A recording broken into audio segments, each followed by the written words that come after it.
गरीब मायका। मोहिनी के 3 बेटे थे। पति खूब अच्छा कमाता और बड़े घर के ऐश सब था मोहिनी के जीवन में। लेकिन एक चीज जो नहीं थी वो थी सुकून। मेरी बहन और मेरा भाई दोनों गरीब, लेकिन मैं मेरे पास तो नोट की बरसात है। तभी मोहिनी की बहन वीना उसके दरवाजे आ जाती है। अरे मोहिनी, कैसी है? मेरे घर में ना सिलेंडर खत्म हो गया है। तेरे पास तो इतने पैसे हैं, भरवा देना मेरा सिलेंडर। पैसे जैसे ही आ जाएंगे मैं दे दूंगी। तभी मोहिनी का पति राकेश आ जाता है। क्या है विना, ये अपने घर की परेशानी हम लोगों के घर ना गाया करो। तुम्हारी बहन को तुम लोगों पर तरस आ जाता है और वो पैसे देने लग जाती है। मुझे ये बिल्कुल पसंद नहीं है। ओ जीजा जी, नहीं, मैं तो वो बस अच्छा, मैं चलती हूँ। वीना वहां से चली जाती है। उसके जाने के बाद अच्छा किया जो आपने सुना दिया। अरे न जाने क्या सोचकर मेरे घर आ जाती है कि जैसे यहाँ तो भंडारा भरा है। अरे कितना तो दे दिया। अच्छा जी, जरा 1000 तो देना। वो बिन्नी दीदी है ना, उनके घर जा रही हूँ। उनका पोता हुआ है तो मुंह दिखाई दे दूंगी। हाँ, उन लोगों के आगे तो शो ऑफ किया करो। वो खुद को बड़ा अमीर शो करते हैं ना, दिखा दे कि तू भी किसी से कम नहीं है। हाँ जी, इसी के लिए तो जा रही हूँ। मोहिनी तैयार होकर अपनी बुआ की बेटी के घर जाती है, जहाँ उसके पोते का कार्यक्रम चल रहा होता है। वहाँ वीना भी आई होती है। अरे वीना, क्या जरूरत थी यहाँ आने की? तेरे घर पर गैस नहीं है तो वो भरा लेती। क्या करूँ मोहिनी, बुआ को बुरा लग जाता नहीं जाती तो। वैसे मेरे पास एक जोड़ा बच्चे का कपड़ा रखा था, वही अपनी चांदी के पायल के साथ देने जा रही हूँ। घर पर गैस थी नहीं, सोचा परिवार यहीं खाना खा लेगा, बाकी सुबह का सुबह देखा जाएगा। मोहिनी को बहन पर दया आ जाती है। वो पर्स से 1000 रुपए निकाल कर दे देती है। ले विना, लेकिन पैसे वापस कर देना, तेरे जीजाजी हिसाब लेते हैं।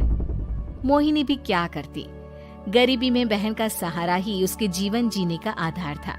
फिर एक रोज, सुनिए, भाई के घर बेटी हुई है, मुझे माँ के पास जाना होगा। अरे उस घर में ना कूलर है ना एसी, कैसे रहोगी तुम? हाँ, वही सोच रही हूँ कि अकेली जाऊं, बच्चों को साथ ना ले जाऊं। चली जाओ, लेकिन ये जो तुम अपने गरीब परिवार से मिलने चली जाती हो ना, मुझे बिल्कुल अच्छा नहीं लगता। पता नहीं मैं भी कैसे मैनेज करती हूँ, लेकिन क्या करूँ। मोहिनी भाई भाभी के घर आती है। मोहिनी, कैसे आना हुआ? तू यहाँ हम लोगों के घर रह लेगी या फिर किसी होटल में रहेगी? क्या हो गया है माँ? मोहिनी को क्यों ऐसे बोल रहे हैं आप? अरे तू नहीं जानती अपनी ननद को, पैसे वाली है ना, तो ऐड कुछ ज्यादा ही है। मोहिनी को माँ की बात का बुरा नहीं लगता है, क्योंकि उसे पता ही नहीं चलता कि माँ उसे जली कटी सुना रही है। वो भाभी की बच्ची के साथ लेन देन करती है और वहाँ से चली जाती है। उसके जाने के बाद, माँ, क्यों आप मोहिनी को इतनी सारी बातें सुनाती हो? भाई का बेटा बोल पड़ता है। माँ, क्योंकि दादी जानती है कि बुआ के अंदर घमंड है। सही बोल रहा है मोहन। बहू भले तुझे ना दिखता हो, लेकिन मुझे और मोहन को दिखता है कि वो कितनी घमंडी है। मोहिनी मायके आती है, जहाँ गरीबी के कारण चीजें कम होती हैं। इस मोहन के बच्चे को काम पर लगा दो ना, किसी दुकान या किसी होटल में। बर्तन धो लिया करेगा, कम से कम 4 पैसे और आएंगे घर में। देख मोहिनी, माना तेरे पास पैसा है, लेकिन तेरे भाई के दिन इतने भी बुरे नहीं चल रहे कि वो अपने बच्चे की पढ़ाई रुकवाकर उससे बर्तन धुलवाए। मोहन माँ की ओर देखता है, जैसे आंखों से बोल रहा हो, देख लिया बुआ का हाल। हाँ मोहिनी, बात तो सही है, लेकिन अभी मोहन को पढ़ना है।